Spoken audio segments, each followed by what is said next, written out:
সমাজে চলতে হলে না বকের মতো চলতে হবে, মানে একদম নিজেকে স্বচ্ছ রাখতে হবে। কারণ সমাজে এত নোংরা, এত কাদাতে ছড়িয়ে থাকে না।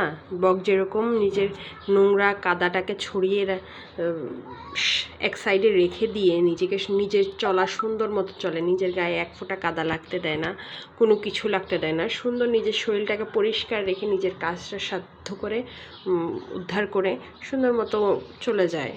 আমাদেরকেও সেই সেম প্রসেসটাই ফলো করতে হবে আই থিঙ্ক।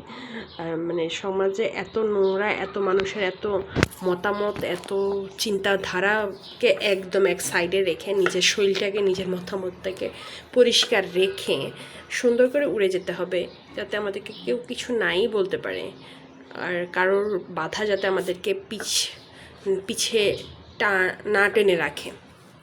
সো নিজেকে একদম সংক্ষেপে ছোট্ট করে বকের মতো উড়িয়ে নিয়ে চলে যাবে নিজের স্বার্থটা উদ্ধার করে, এছাড়া কোনো অপশন নাই।